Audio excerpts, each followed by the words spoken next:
Rao socio cultural committee और बालेश्वर उत्सव कमिटीर मिलित सहयोग ओडिशा राज्य सरकार ओडिया भाषा साहित्य और संस्कृति विभाग सहायतार अनुष्ठित होता बालेश्वर उत्सव 10म संध्यारे मुख्य अतिथि भाव जिलापाल श्री सूर्यवंशी मयूर विकास सम्मानित अतिथि भाव बस्ता विधायिका श्रीमती सुभाषिनी जेना सहित अनुष्ठान आवाहक नारायण चंद्र प्रधान अध्यक्षा गोपामुद्रा महापात्र म्युनिसिपालिटी चेयरमैन सविता साहू महिला सभानेत्री श्रीमती रंजिता महापात्र सिप्रा महापात्र काउंसिलर सुचिस्मिता पंडा काउंसिलर सलीमा बीबी काउंसिलर प्रीतिलता सेठी प्रमुख मंचासीन थे। गायक स्वयं पाढ़ी और गायिका अंतरा चक्रवर्ती संगीतर ताले ताले झुमिथिले बालेश्वरवासी।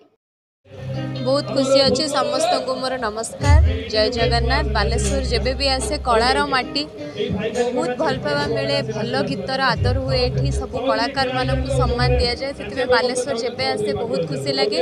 आज बालेश्वर महोत्सव रे आसीचु आशा करुच्ची लोक मैंने बहुत एंजॉय करेंगे आज इवनिंग की बहुत सुंदर कार्यक्रम। बालेश्वर आसवा को भी बहुत भल पाए आ बालेश्वर माटी मत बहुत भल पाए से बारंबार डाकती ए वर्ष भी बालेश्वर महोत्सव को आसी बहुत भल पाइबा अलरेडी मिलूँ। आशा कर स्टेज उपर आहरी भल पाइबा मिल। बहुत बहुत धन्यवाद देवे एंटायर बालेश्वर महोत्सव टीम को जो मैंने आमको डाकी मो स्वयं जे आसीचु समस्त आशीर्वाद था कार्यक्रम भलरे भलरे जो 9 दिन कार्यक्रम हो बहुत भलरे हुए मोर आशा और विश्वास।